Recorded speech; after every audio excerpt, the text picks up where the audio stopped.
And welcome back. I'm Matt, And I'm Joe. and this is Queers with Queries. A lot better than last time. Yeah. No, I faded out. I was like, oh no, he hasn't started speaking yet. I'm going to now mumble the rest of it. I mean, hey, at least it was somewhat in sync. I mean, we'll see. We'll see when we listen back. Yeah. But hey, episode 2. Oh my god, this is very exciting. Ding, ding, ding. That is correct. So, why don't we start with a quick reflection on the last episode? So, Well, it was absolutely spectacular. it was a great debut episode. We talked about growing up and being the tiny little gabies that we were. Oh, Oh, absolutely. now that I say that word aloud, I kind of hate it. It's like rabies, but like make it gay.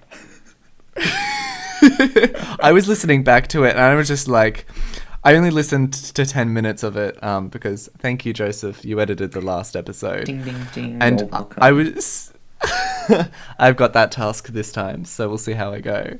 I was just appalled at how often I say, oh, absolutely. And I'm pretty sure I've already said it this episode as well. I mean, I am a terrible interrupter. I was listening to it and just like cringing. And like, am I the Trixie of this show? No, I felt like you just led the conversation so well, and I was just like, la la la la la. Oh, all right, Joe's leading the conversation. Let's go. We really are Trixie and Katya. I am keeping you grounded in reality and you are saying whatever you want. Look, I'm pretty happy with that. But this episode, we are talking about the dreaded social media and how it's ruined all of our lives. Rip. Well, I don't know. I am not the biggest social media user. If anything, I would say I'm bordering on No, being a bit you're of a... not. I'm bordering on being a little bit of a neo-Luddite. Okay. Well, I am my relationship with social media is Toshal? so love-hate. Toshal. Just What like does that mean? toe as in like a toe. I don't know. Toshal? Shoal? You know that brand of like the little like gel inserts for your shoes? A Toshal. Toshal.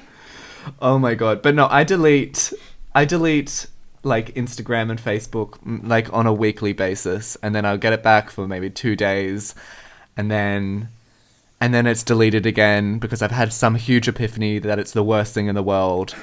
And then I am at least responsible for 2 of those epiphanies. you literally are. Oh my god. No, but Just oh god, it's a fun time, honestly. It's honestly social media. I don't 100% like get it. Like, I feel like kind of a bit of an old person. All my friends are like, why do you not have Instagram? Why are you still on Snapchat? And then like I'm on Snapchat but I like never use it. So that's fun. Yeah. I'm not a fan of, like, I don't use Snapchat too often. I definitely leave that one. But I'm trying to, I don't know, I think I use Facebook the most, Instagram a little bit, and no TikTok. You said bad TikTok. We're not doing that anymore. No, I have been there, done that, and I have decided that is the worst thing in the world, but we'll talk about that later. I feel like everything you've said so far just honestly sounds like you have this like terrible toxic on-off relationship with social media. Like, you know, there's Yes. people who like break up and then get back together again and they break up and back together again. That's like you, but with social media. Oh my god, it is so true. I write diary entries about social media. And I write them so often that I literally read my diary before this episode to get some thoughts. She said inspiration. I'm my own inspiration. Oh my god. But like in terms of my own use with social media, I think it does come down to the need for validation. Oh, what a beautiful thing. And if we can't find it from ourselves, well, we better ask our friends for it. Honestly, Please yeah. shower me in the compliments. I'm here. For real, sometimes when I'm like really not feeling it, a couple of my friends know this, I'll just be like, plus give attention. plus give compliments. But like that's quite a rare occurrence. I hope. I think. I know that I've done that like with 3 different friends. Like each of them only once though, so yeah, not too bad. Especially considering that I've been in quarantine since like March and I haven't left the house except this one time to get a like a flu shot. Oh my god, you have. You just blow me away. I do not understand how you haven't left the house in March. Like, you have been the best quarantiner. In fact, I'm going to now decree it. You are the COVID cover girl. Congratulations. I am the COVID cover girl, the quarantine queen, any other words that I can put together with alliteration. I am that. Also, can we talk about, like, I'm just doing this and I realized, I'm like, oh, look at that nice definition. I'm like, oh, yes. Ooh, love a forearm. Sexiest part to anybody. No, I love that I'm getting a little bit more vain now because I've been like, not working out. That's dumb. I've been getting on top of my fitness, a little bit during quarantine, just at home, like in the backyard, doing my skipping, getting on the treadmill, you know. Oh my god, I love that you skip. Yeah, I need to get the I need to gayest get way my to do jump rope cardio. out.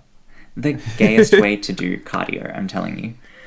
Oh my god, absolutely. I also, like, on my breaks from work, I like go to this football oval near my house and I literally just interpretive dance all around the oval. People watch me and it's a great time. Do they clap for you? Do they give you that sweet validation?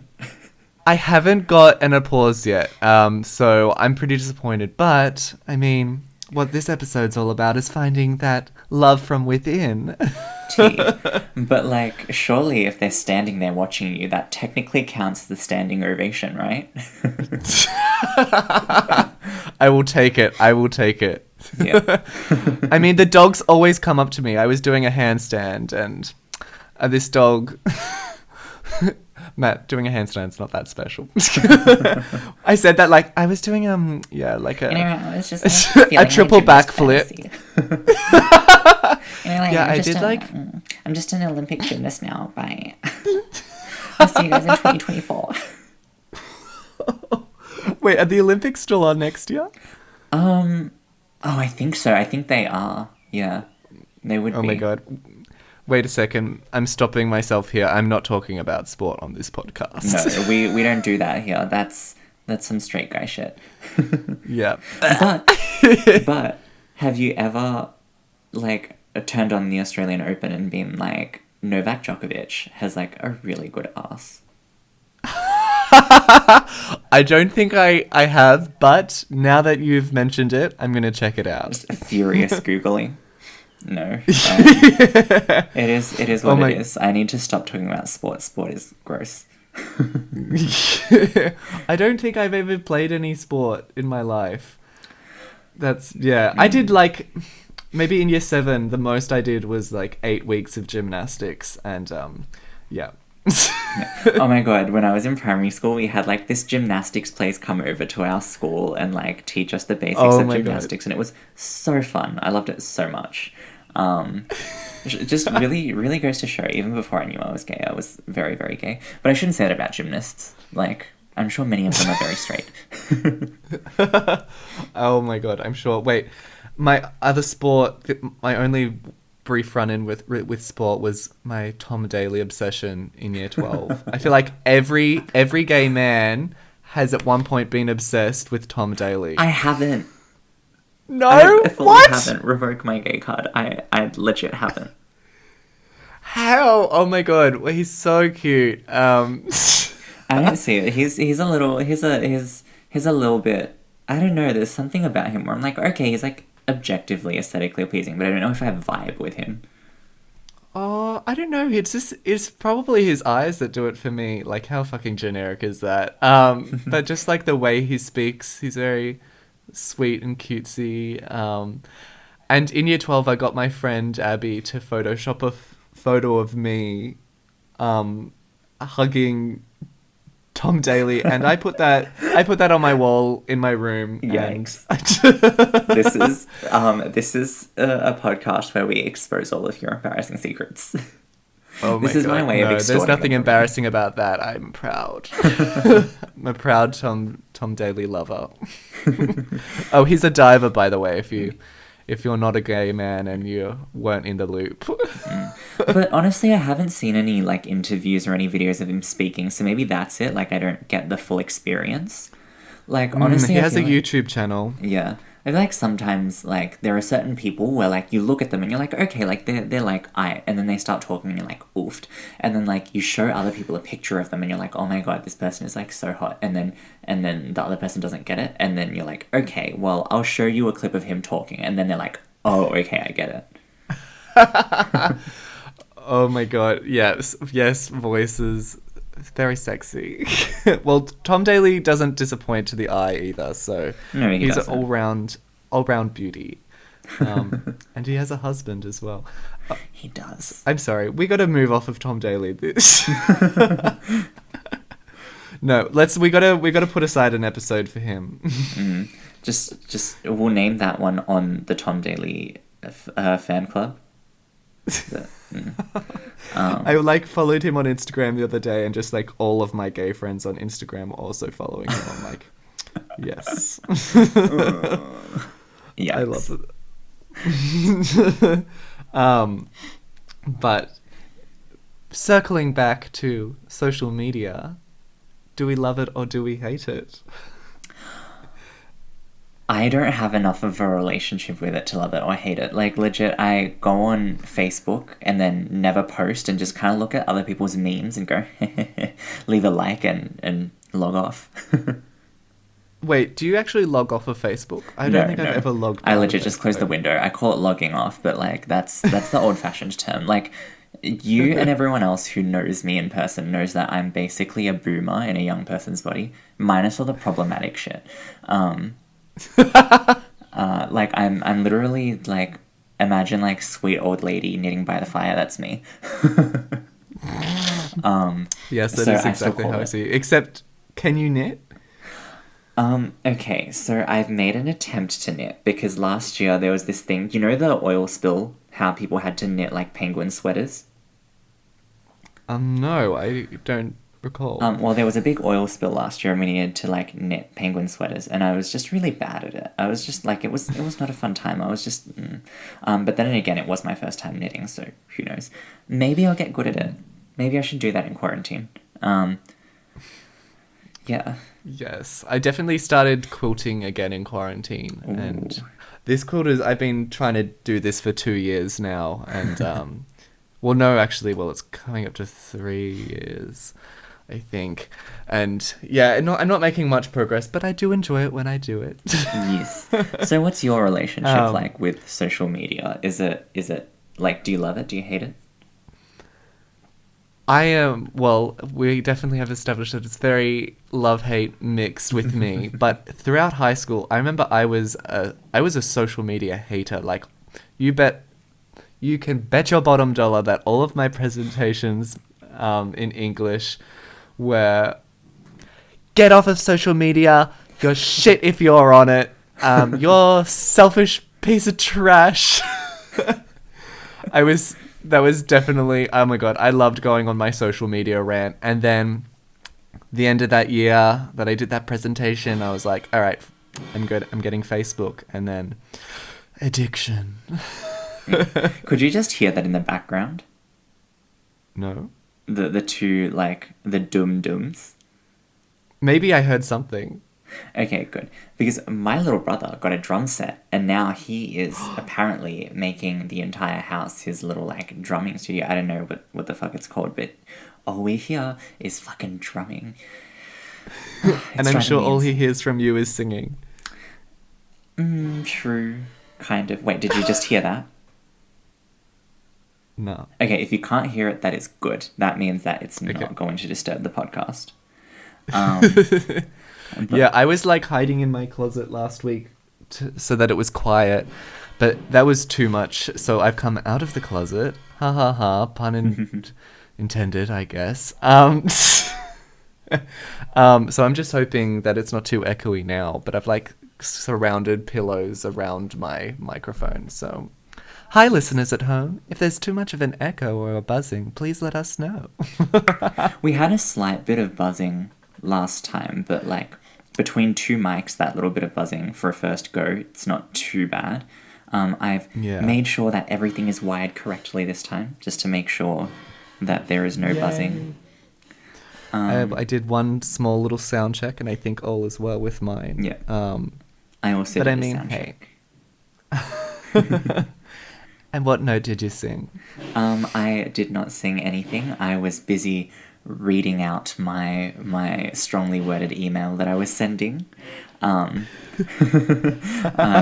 the microphone just to check that there was no like weird buzzing in the background. And what a celebration that there's no buzzing. Woo. Yes. But like from the perspective of someone who's, you know, big into social media,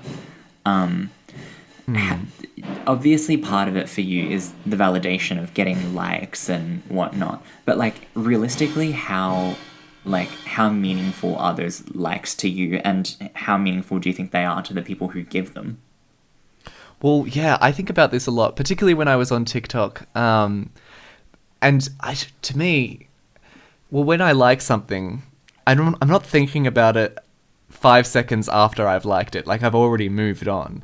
And to me, it's a very mindless act. And it's funny that there's someone else on the screen, like, depending on those likes to feel good and to get that dopamine rush. And it literally meant nothing for me to give it. Yeah. So it just really shows that, well, what is the point? Why am I searching for these likes? Right. And I've really got to find the validation from within. If I'm posting something, I'm posting it obviously because I must like it. And so I should like it enough that even if it doesn't get any likes, I'm still happy with it. Yeah. Because I chose to post it, right? Yeah. Hold on. Just confirming. You cannot hear the drumming. I literally can hear that drumming now. Fuck me. Okay. I love that for us. Ha ha ha.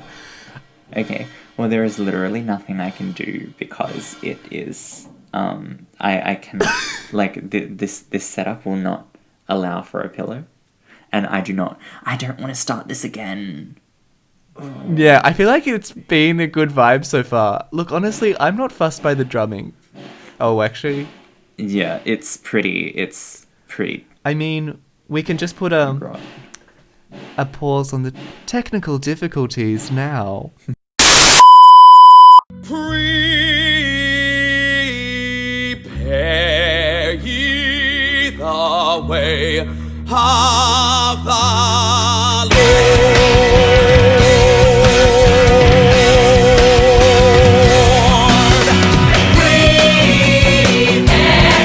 And we're back. Okay, so we were in the middle of discussing the meaningfulness of likes. And you were saying that you don't understand the point of getting caught up in them when it's literally meaningless to the person who's giving them. From the other side of that, because I'm the person who never posts and always likes, I feel like it creates this kind of economy of likes where it doesn't cost me anything to give me someone a dopamine rush, which is a good thing. Like, they get a dopamine rush and it costs me nothing. That's true, but then also they're going to become dependent on that little like, Joseph. You have to. That's true, but is this me telling gonna... Is this me telling our listeners to not like your friends' pictures? Is this you exposing me for being an enabler of social media addiction? No, it's weird territory. Like, on one hand, you're like, oh, I want to like to support them. On the other hand, if you really want to look at it like that, it's kind of like, oh, am I enabling their social media addiction? I mean, if you post it, like, they're posting, like, I don't know, work it out yourself. Work out your own addiction. Post it with your own knowing that why you're doing it. I mean, I did TikTok for a little bit. Let's talk about it. I love how there was a tentativeness with which you admitted that. You were like, guys, I did TikTok for a bit. Look, TikTok I think is generally fine, but to me it is the I want to be famous and I want to be famous now app. And it's like, okay, I'm going to do whatever trend I can to get that validation. And okay, I think about this. You know how like celebrities get famous and they're like, it's not what it's all meant to cut out to be. It's miserable and blah, blah, blah, blah, blah. I'm not happy. Even though I have this fame, I'm not happy. It's still this question of, well, would you choose a life without that fame anyway? And I apply this then to getting likes on social media. It's like, okay, I know that likes aren't everything. And when I post this TikTok, and if it doesn't go viral, I know that that's not everything. But I would still prefer it to go viral. I would still prefer for there to be that illusion or appearance that I am successful or worthy. I mean, I kind of get that, because that was like a thing with like my blogging for a while, but like now it's kind of just like, oh, whatever. Like I guess it's slightly different, because in my blogging I was writing things that I genuinely thought were helpful to people or that people would want to read. But a TikTok is like just like these tiny little short videos. Most of them, from what I've seen, are just like people like dancing to music or like, you know, essentially getting views for being hot. Is definitely a lot of that too. I must say, like, I think I'm too harsh on TikTok. There is some great stuff. Like, people are making some... It's funny. I think it's so funny. And, I don't know, there's some really great stuff on queer TikTok. And this is like good mental health stuff as well. Like, sometimes people are just sending out positive energy and vibes, and it's a lot of fun. I'm not too sure about like the dancing. I'm not really sure how interesting that is. I've never seen any dancers on TikTok. But I think it just steps into a problem when you're scrolling for like hours a day because it's addictive. And my friend actually was writing an assignment for uni about how TikTok is essentially crack, because it acts like a fruit machine, like a gambling machine, of I'm going to keep scrolling until I get something good, and when I get something bad, hopefully the next one will be good. So it's like it's searching for that dopamine hit. Yeah, I mean, that's the case with a lot of social media, and that's also the reason why not even just social media itself, a lot of like online platforms have this effect of just destroying your attention span, because they're these tiny little like bite-sized pieces where, you know, like you can, if you like it, you sit through it. If you don't, you can automatically just find something else. There's really no point in seeing it through. Right. Yeah, so much. My attention span, so much variety, has absolutely been depleted by social media. I mean, I can't sit through 20 minutes of a TV show anymore. Right. No, it's like, here's the thing though.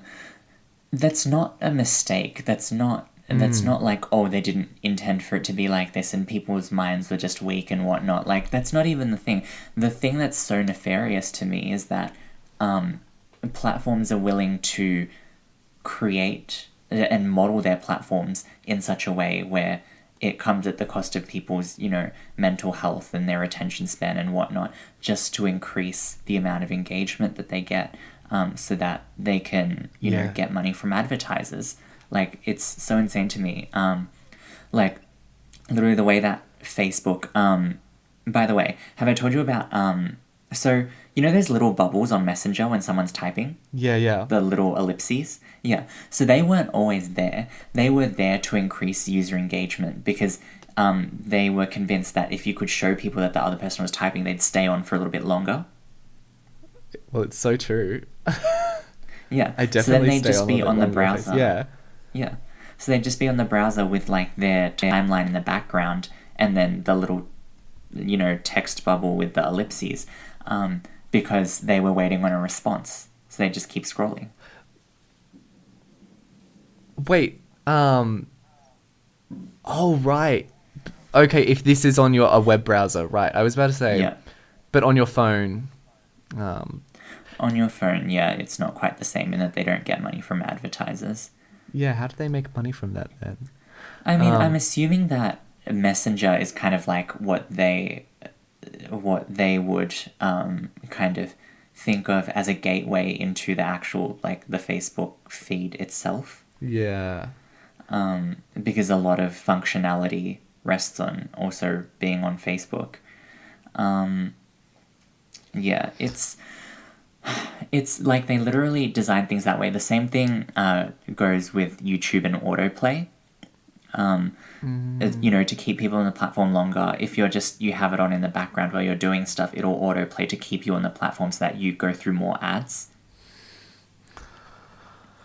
Oh my god. And also when you were mentioning like how it's designed to decrease our attention spans. So the people who are creating on these platforms, then they have to make something that is digestible to somebody with a short attention span. And it's interesting maybe how that affects the creativity of what is put out as well on social media. Yeah.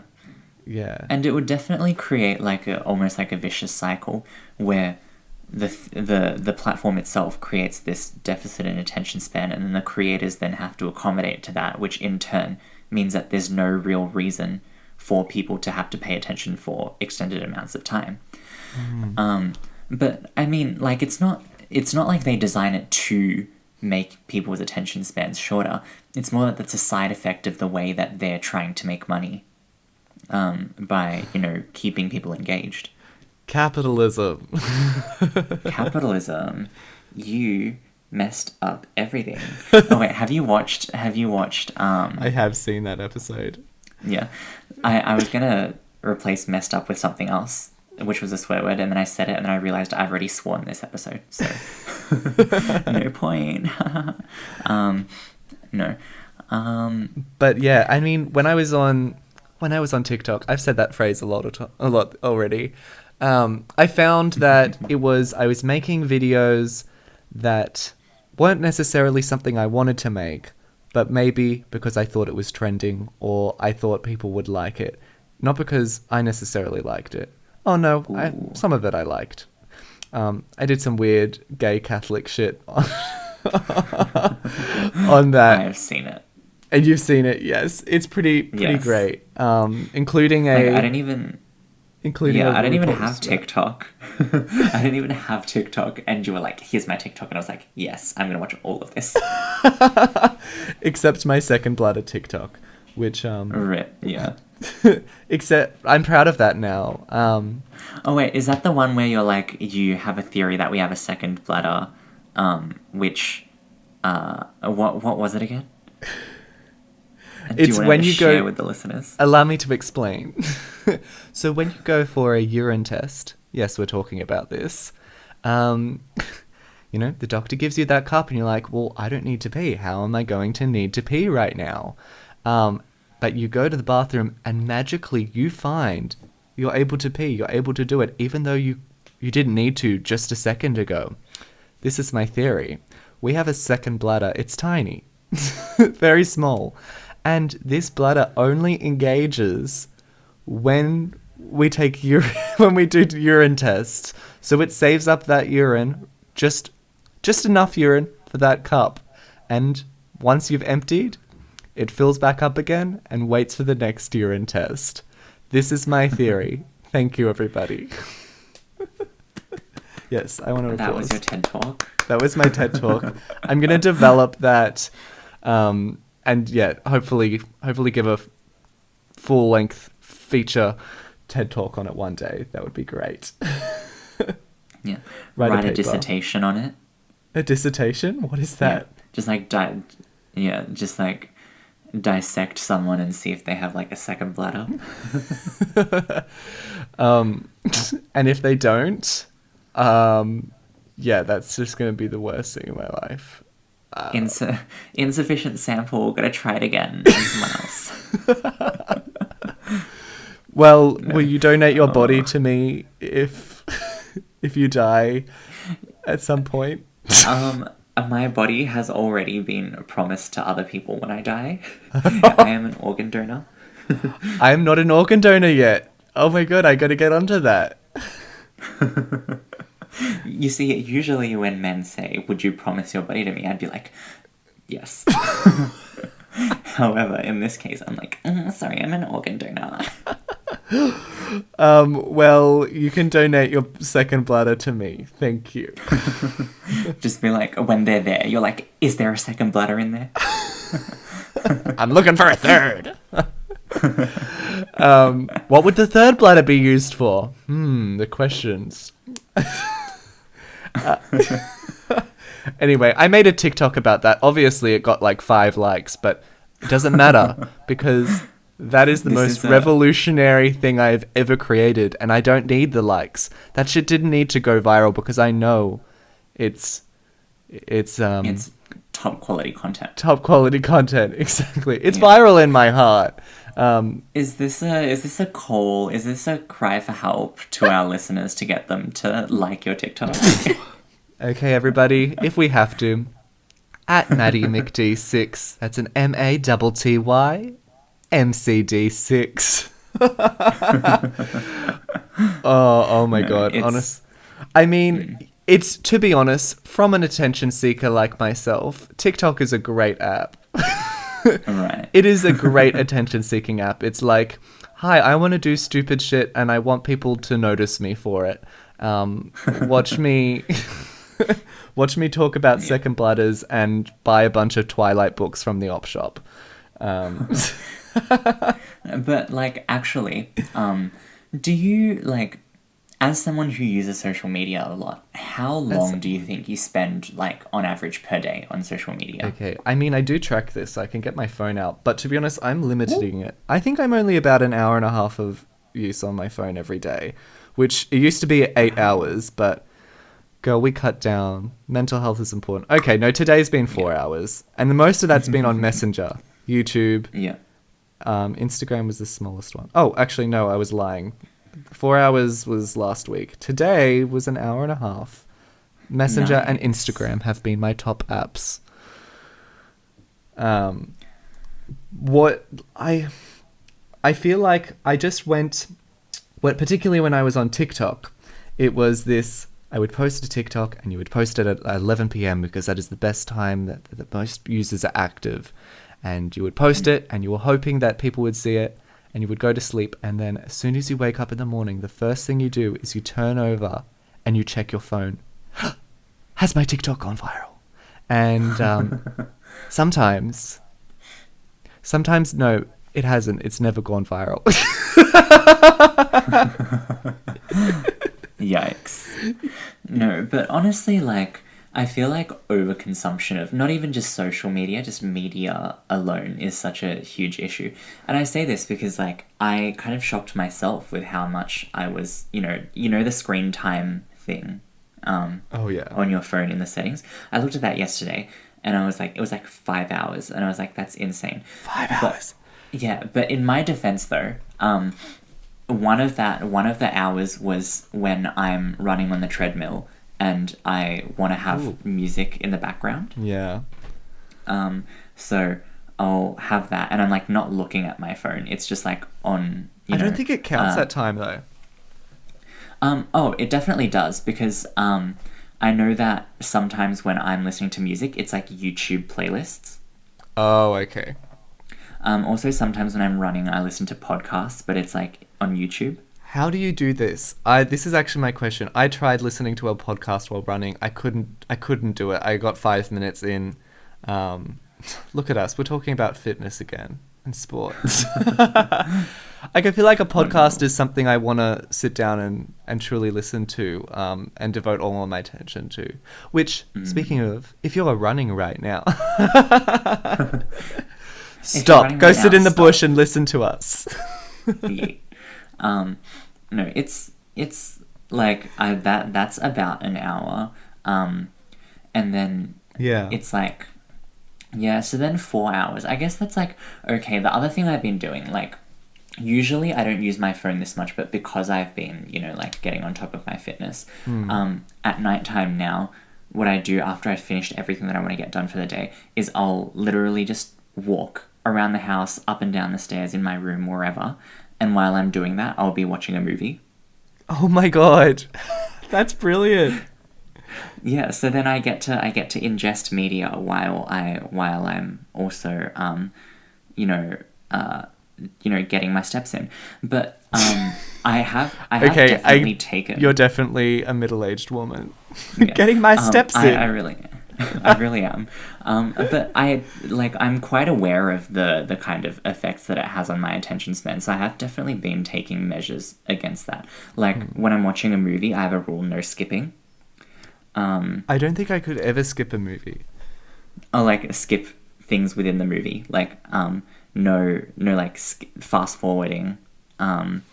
Also, I've been setting aside time to read as well. Yes, because reading apparently is quite good for your attention span.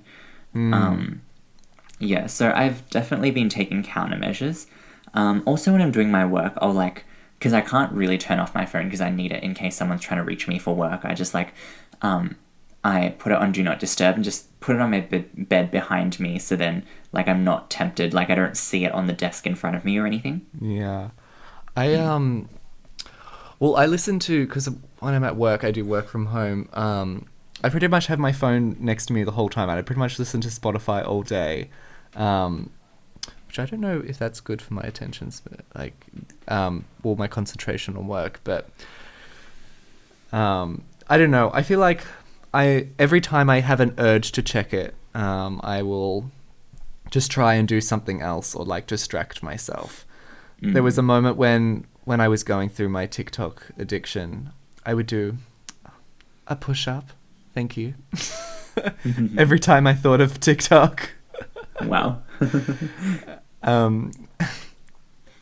Yeah, and I was so ripped afterwards.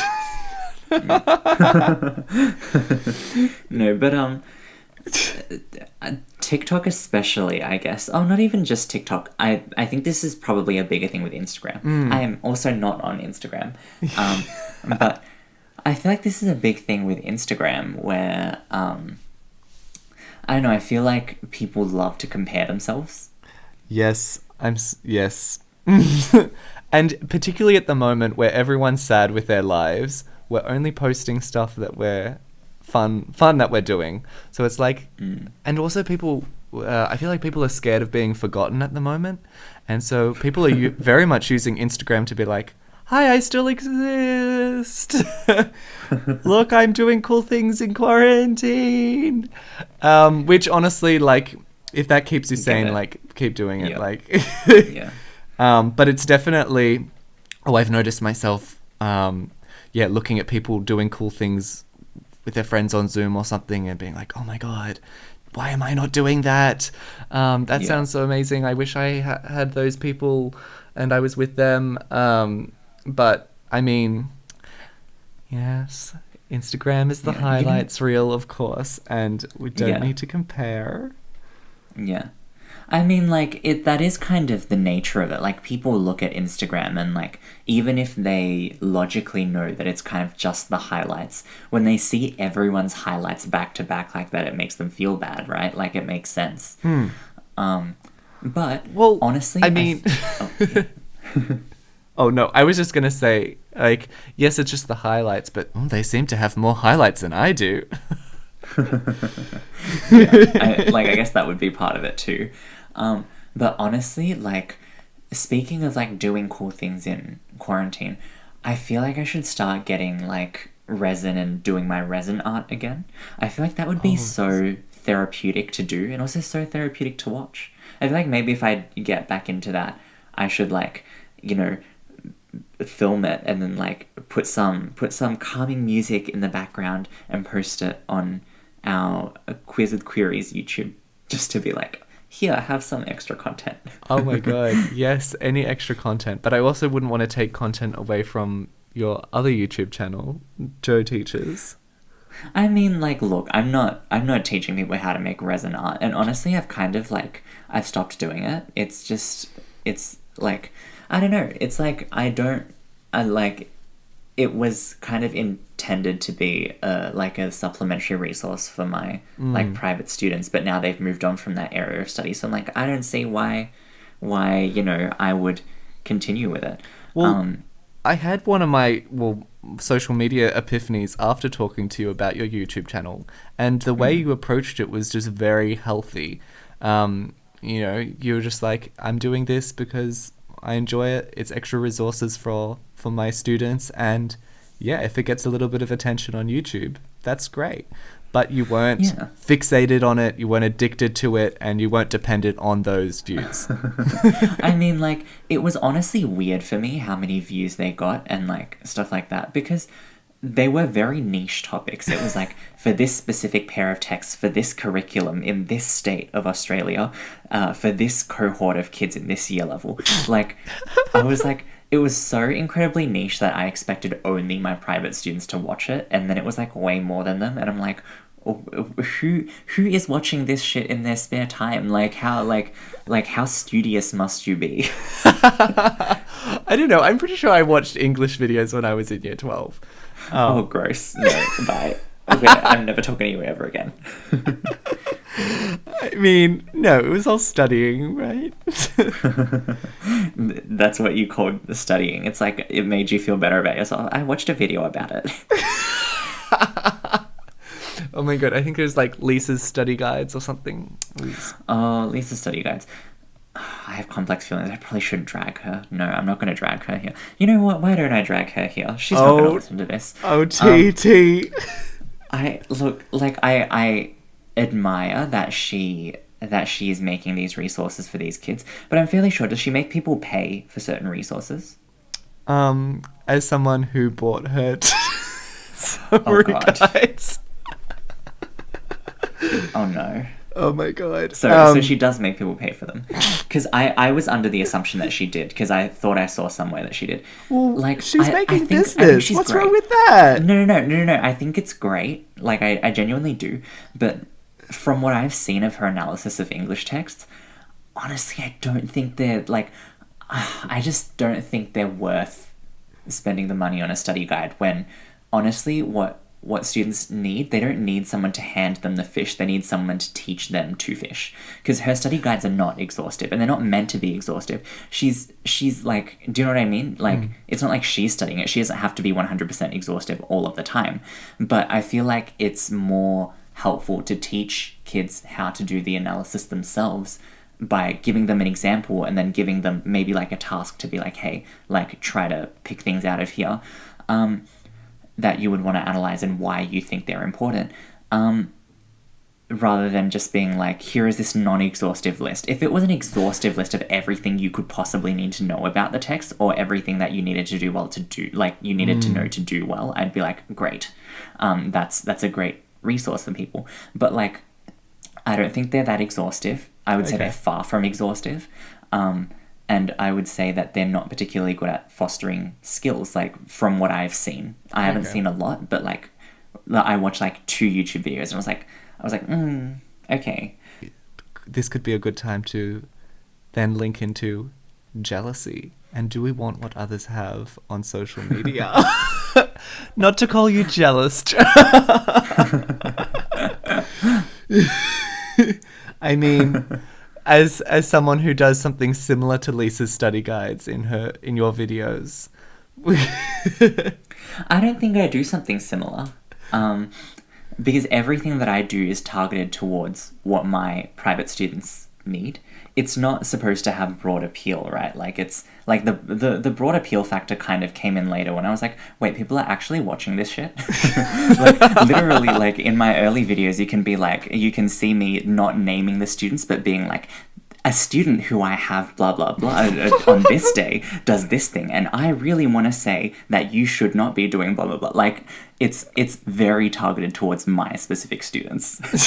And I mean, yeah, as I was saying, that's very special that you were just doing these videos for them, a bit for yourself, and you weren't expecting any return. Whereas I feel like other people are like, less focused on the art or the creation and more on the fame. I want the product that comes from making these videos, and that is to be known. Right. I don't know. I think there's nothing wrong with that if Okay. that was the aim. Because it's like, you got to make your money somehow, but I wasn't trying to make money. I was just like, I have my money. It's just these kids. I'm like, we don't have enough time because I have them for maybe like an hour and a half, an hour, Yeah. sometimes 2 hours a week. And it's like, it's just not enough time to get everything across that I want to get across. And also I didn't want to have to do the emotional labor of, going through everything that you would want to analyze in each of the texts for every single student, because that would be a lot. Like, I would honestly hate it. I would be like, I never want to tutor again if I had to do that. So I just made a couple of YouTube videos and said, here, like, go watch these. So then I don't have to teach this to you in person because we have such limited time. And was it fulfilling when you were making those YouTube videos? Yes, in that I could see my students like actually watching them and then coming back and like telling me about certain pieces of analysis that they saw in them, or like using them in essays and drafts. But I think it was really like amazing to me when students, like kids who weren't even my own like private students, would email me and be like, thank you so much for creating this because it's so like helpful. And I was like, oh, I didn't make this with you in mind, but that's great that you got something out of it. Like, I wouldn't say that in my email, but like, it's kind of like my internal like thought process. I'd be like it's really nice that, even though I didn't make it for these people, they still got something out of it. Absolutely. I think that's the best thing. Maybe, yeah, when I make a video or something and I post it on social media, and it's meant to be like a bit of a gag because it's mainly the things I post. It's just like something stupid that I'm trying to be creative in some way. It's really great when you do get like a comment saying, "Oh yeah, that was really fun. I'm glad I saw this. This made my day." And like, yeah, I had a few of those comments on TikTok, and yeah, it feels good, even though that they can't remember your video anymore, and when they liked it, it was pretty mindless. This is something special in that, to be reminded that, hey, you're doing something good, and you've shared a bit of yourself with the world, and someone appreciated it. And I think that's really special. I guess social media can be a way to express yourself. Yeah. Honestly, I think that is, like, honestly the only real reason why my YouTube channel is still up for that. Like, because my own students no longer need it. But nowadays my only content is, so this is really, like, this is so special to me. Like it honestly makes me so happy that, like, not happy, but it's, like, heartwarming that there are students who want me to read their writing and to, like, give feedback on it. So literally it'll just be, like, live reviews of students writing. And that content, like, straight up doesn't do well because it's specific to that one student. But I don't mind making a video about it and putting it up there so that they can see my feedback for them. Exactly. I mean, because, like, it like, there's, I don't know, there's something really lovely about the fact that they want me to read their writing. that's so beautiful. And they haven't even met me. And to also It's also vulnerable for them too. Yeah. To have someone critique their writing for the world to see. Like, so I'm like, if they're willing to be vulnerable, then I'm willing to put in the work. Like, it's really, like, it's so heartwarming that they trust me. I mean, yeah, talking about vulnerability, like, to post something on social media is quite vulnerable as well. And I think that's why we fixate on the likes. It's because I've done something that makes me uncomfortable. I've expressed and shown a part of myself, even if it's just one image of ourselves. where we think we look good or we've done a funny video, we're wanting those likes because I don't know, it can be scary. Just oh my god, I was on such a roll and now I've just like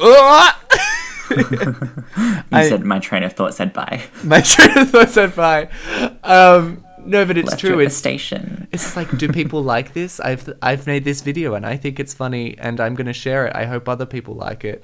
And so we're waiting for other people to confirm that it is good.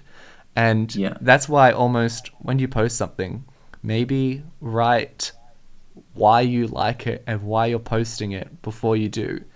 So that if you do feel bad, if it doesn't get likes or attention later, you can remind yourself why you did it, and that's enough. Like, you liked it. Wow, that is such a great, that is such a great way to deal with, your like habits in terms of social media, like both consumption and your like contribution to like the platforms in terms of like you actually posting. Like that is a great way to think about it from a mental health perspective. Oh, absolutely. I do that, I definitely do that all the time. I'm like, I think this is great and this brings joy to me. So, like, I'm going to share it and whoever finds it will appreciate it. Oh my God. All right. There's a musical theater song that I really resonate with. It's called, and I recommend you listen to it. It's called Nine People's Favorite Thing. And there's this, it's from the musical Title of Show. And my friend Kate showed it to me. And basically it says, I'd rather be 9 people's favorite thing than 100 people's 9th favorite thing. And they say in the song they're writing like a musical, and of course they have the dream that this musical is going to become successful on Broadway. We're dream girls. Okay, no, I'll stop. I hear Dream, I sing Dreamgirls. Like, the Dreamgirls was my entire childhood. I grew up wanting to be Effie White. And now that you've introduced it to me, I also want to be Effie White. Right? Also, another musical recommendation, Dreamgirls. But we can talk about that in a whole other episode. But yeah, in terms of title of show, they're saying like they have this dream of Broadway, but for now it's just a small little creative task that they're doing, this musical, and it's bringing them joy. And if 9 people notice it and like it, that's enough. They don't have to. It doesn't have to be this huge hit on Broadway and loved by millions, because it's special to 9 people, and that's beautiful. Because if it's 100 people's 9th favorite thing, that's less meaningful. Anyway, Oh my God, it's really, I sing that song basically on a daily basis. I get out of bed and I'm like, I'd rather be 9 people's favorite thing. Yeah. So what are the other ways that you deal with, the way that social media interacts with you in your everyday life? Try to not check it in the morning. When I first wake up in the morning, I try my hardest to not go on social media, because otherwise I'm not going to get out of bed until an hour later. And I don't have notifications turned on. If I'm checking my phone, I want it to be intentional. What about you? On your own terms, yeah. On my own terms. I do the exact same thing. And you might have noticed recently that I've been less constant with my replies. Like, I used to noticed. try to I definitely try to reply as fast as possible, because I understand that people have anxieties and they might think, oh, what if he's upset with me or whatever, especially considering that I tend to because notifications used to not be much of a problem for me. It wasn't a big deal, but now it's like I want to be able to look at my phone on my own terms. I don't want it to be on someone else's terms. So I have notifications turned off for everything else except messages and emails, because those are the ways that people reach me for my work. But other than that, all of my notifications are off. And honestly, I feel like that's almost cut off my contact with a lot of people who don't value me, or whom I don't I mean, like, I don't want to say I don't value them, because I do value people, but I feel like with me, if someone doesn't, like, if I'm the person who's constantly messaging first, and the one who's constantly waiting on replies, I'll just keep doing it, because I'm just like, oh, maybe that's just who they are, you know, and how they message. But I find myself doing that a lot less, because I'm on the apps a lot less, so that I see them less. So I'm not reminded to message them. And because they're not on the forefront of my mind, you know, it's like I just straight up will, like, once the ball is in their court, you know, it's up to them to message instead of me, you know, trying to follow up with them every single time. If someone's not... I feel like I've had this thought a lot lately as well. Kind of when I was going through this stage where I was kind of fixated on one person in particular, messages from them, and I was like, oh my god, it's been 3 days without a message. Are they ignoring me? And it's all of those anxieties, and it's just like, I want to be very forgiving of, you know, particularly at the moment, like, we're already spending, you know, uni and work on our screens. Yeah. Sometimes I get to the end of the day, I'm like, I just don't want more screen time, and I just like, it's so easy to ignore messages. So I think I can definitely be empathetic and understanding, but at the same time, like, you know, if you're excited to message someone and you're putting in a lot of effort for them, but that's not really being matched, like, you know, don't feel bad to stop messaging them. Yeah.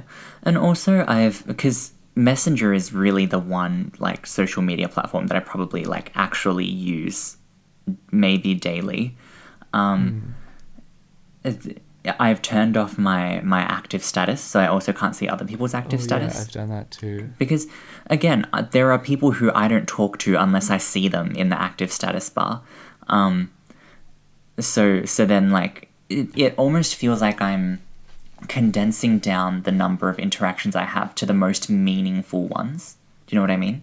Yes, yeah. People who so you just genuinely think of because you care about them. Yeah, like, it's no longer just, oh, I see them in the in the active status bar, I wonder how they're doing, like, shoot them a quick message to check on them.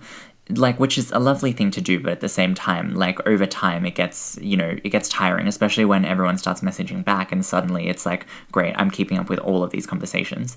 Now it's more like, you know, like, if I'm genuinely thinking of you, then I'll talk to you. And that's, like, more high quality, more, like, do you know what I mean? Like, more of a high quality, more, like, committed conversation. Yeah, absolutely. I feel like sometimes it can, when messages drag out, and it's just like this, I send one message today, you send another message the next day, and, like, when it feels like a chore, it's not fun. And maybe there's this idea as well in our head that we want to feel popular, so I want to have lots of different messages. I want to have lots of messages from people all at once. And now I'm thinking of all the people I need to message back. No, I don't ever let it get that out of hand. Maybe I'll, like, check it at the end of the day and be like, okay, these are the people I have to message back. I'm just trying to make it seem like I'm popular. All of the people I have to contact. Popular. It's all about popular. No, that was flat towards the end. Yikes. We won't edit that. No, we're not going to edit that out. Fuck that. Yeah, I will keep that. We don't. There's me singing 9 favorite things. Sorry, I got that wrong. No, we're not going to edit that. Editing's work. Editing's annoying. Yikes. Yeah. Yeah. But we are nearing the end of our show, so that is, wow, we are past the hour. But before we finish, we should probably briefly tell all the listeners where they can find our podcast now, because we've done a little bit of shaking up. We have certainly done a bit of shaking up. Yes. So considering that I've been behind a lot of the shaking up, I should probably tell people where they can find us now. You can now find us. Part of it. Yes, you were. I was the person who put it on Spotify. Yes, you were, but as you know, there have been some changes with the Spotify. There have been changes. And also, there was an update from Anchor this morning. Ooh. So, you can now find us on anchor.fm. Wow. All you need to do is search Queers with Queries. We are also now on Spotify, but there are 2 versions of our Spotify show because we've changed podcast hosting services. And you will also find us on Pocket Cast, I believe it's called. Yes, Pocket Cast. And Apple Music? Yes, we are currently being reviewed for okay. Apple Podcasts. So, funny thing about Apple Podcasts, initially they were like 24 hours. I was like, cool. And then they were like, due to the high volume of incoming podcasts, 3 weeks. I was like, say what? I guess everyone just must be so bored in quarantine that they're just podcasting now. I mean, why does somebody actually listen to it, or what goes on? Like, because honestly, I have no idea. Spotify puts it straight on. Like, also, Yeah. can we just mention that it's not like the most hugely special thing to put something on Spotify either. Yeah. It is entirely Like- free. Yeah.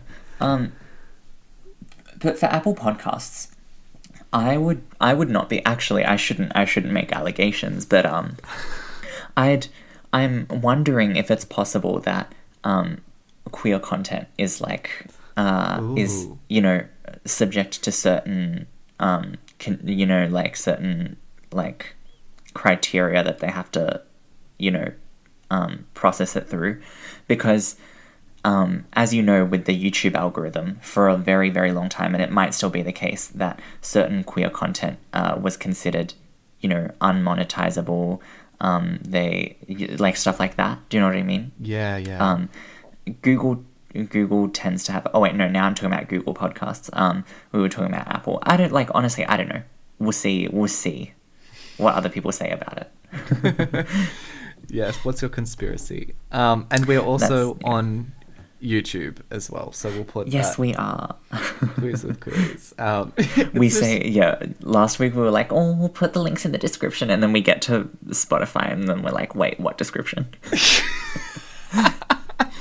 There is an episode description, but I don't think people can follow links in it. Yeah, I was trying to put the link in my Instagram bio today, and that took me a long time. Yes. But I guess that concludes the...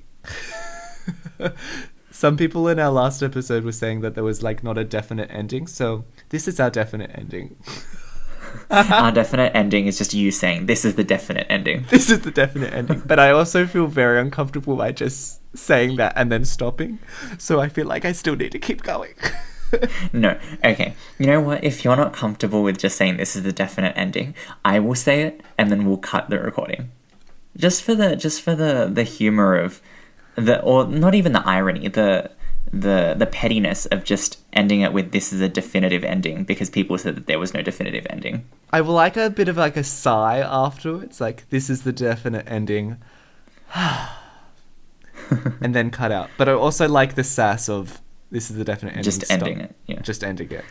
So Okay. Well, this is the oh wait, I fucked it up. Fuck. I feel like there's no more sass once you fuck it up. It's just like no. Okay. right, all yours. Okay. This is the definitive ending